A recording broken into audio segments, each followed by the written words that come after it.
Hello and welcome to a game of Starcraft 2 between TT1 and QXE. TT1 will be playing as the red Protoss player at the 3 o'clock position, while QXE will be playing as the purple Terran at the 6 o'clock position.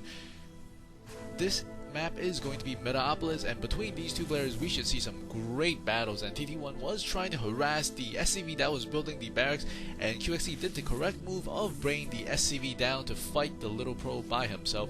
The probe really does want to engage the SCV because the SCV does not have the shield regeneration, and it looks like QXE does have a second barracks at the upper left hand corner of his barracks. His opponent TT1 does not yet see it, and TT1 still does have the probe, but as soon as that marine comes out from the barracks, TT1 will probably want to hightail it out of there. And looks like TT1 is going to go...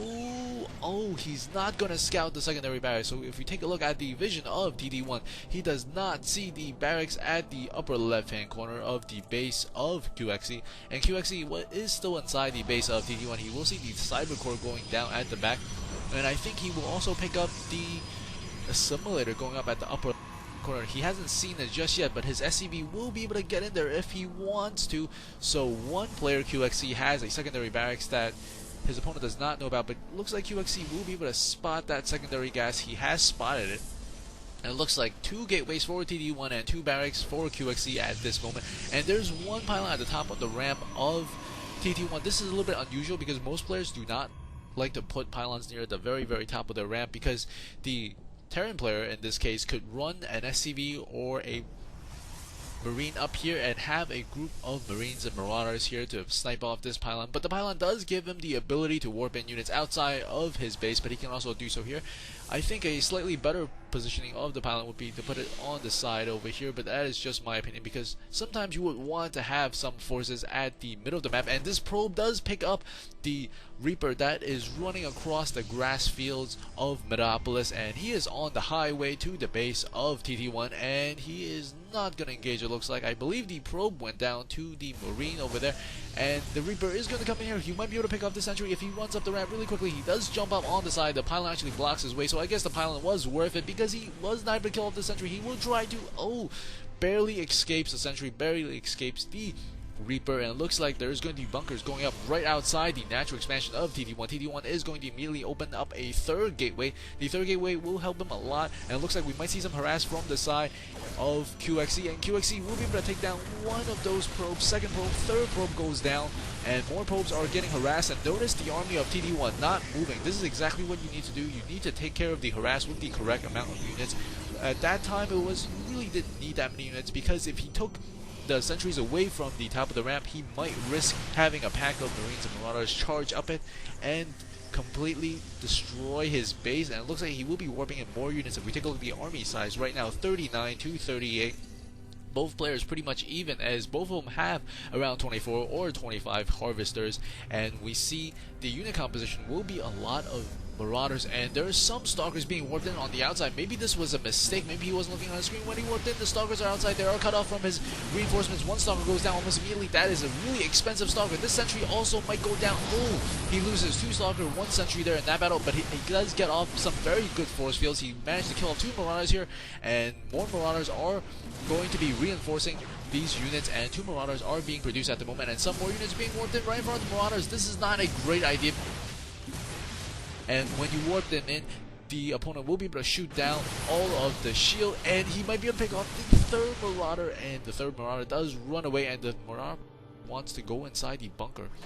And as he does do that, the army size right now 42 to 48, and the Marauders can't get inside the base.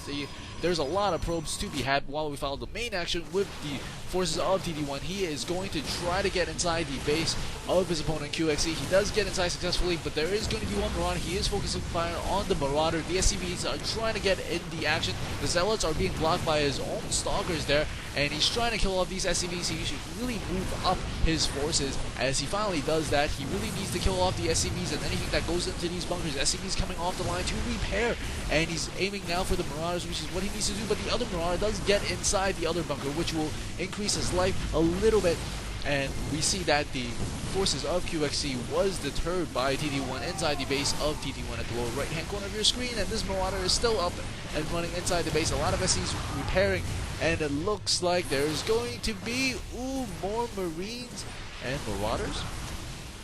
And if we take a look over here, there is going to be one Marauder trying to reinforce his units, and he's not salvaging his bunkers just yet.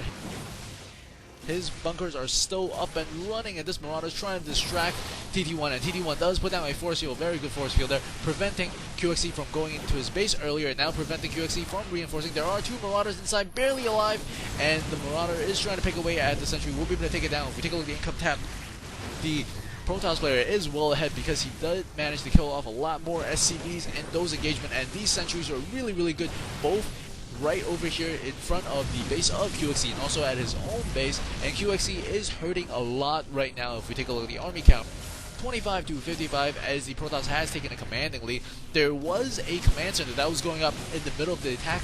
QXC did not cancel it. He did not build a third barracks. I think that's what he needed to do. He is going to try to bunker up here, as he might be thinking about getting rid of these bunkers, as two very, very red Marauders are going to be stationed inside them.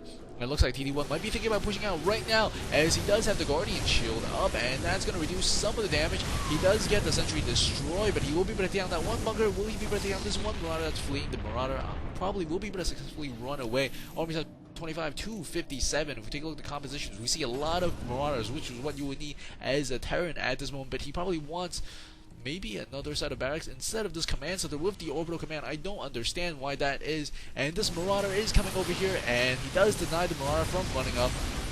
Every unit counts, and this Immortal was getting shot at by the Marauders, but he was only taking 10 damage, and he will be able to regenerate his shield momentarily, and there's going to be one expansion going up for TT1 trying to maintain his advantage. If we take a look at the income tab, both players are about even, because those mules do help tremendously for the Terran player, so he could still get back into this game, and the Marauders do not want to go outside, I think, because if they do go outside, one force field behind their backs, and that will be the end of their days, as this Immortal is recharging his shield. Additional pylons are being worked in. This pylon is a really, really good pylon, and he could reinforce his troops anytime he likes, and there's going to be one probe scouting around the map, and there's going to be one Marine over there. Probably might be able to take down that probe, but it looks like he won't be able to.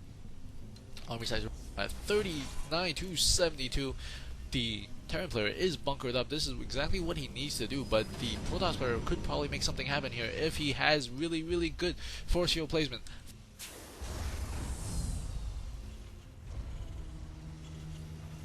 Can see them in action here momentarily, as there are more pylons going up around the map, and there is one Marine that is going to go down on the side there. So if we take a look at the unit composition, we see some Marines, some Marauders, and there is a lot more of the Protoss army, and the sentries are really, really good, and he does have the force field as well as the observer there. He will be able to prevent those Marauders from running back, but one Marauder does squeeze, and he really needs to run the Zealots up the ramp. Some Zealots are still at the back, and two very, very good force fields here. If you guys notice, these two force fields preventing these SCVs from getting us around on this bunker, and he's unable to repair this bunker. The bunker is going down. Some SCVs finally coming around the side, and QXC is in a lot of trouble here, as the army of the Protoss is marching up with the Guardian Shield as well as those commanding force fields, and he is inside the base. He will be able to take down this tech lab very, very quickly, and the SCVs are getting into the battle, and he does GG, realizing he is too far behind. That is really, really good play from TT1, dealing with pressure. Hope you guys enjoyed that, and I'll see you guys at the next game.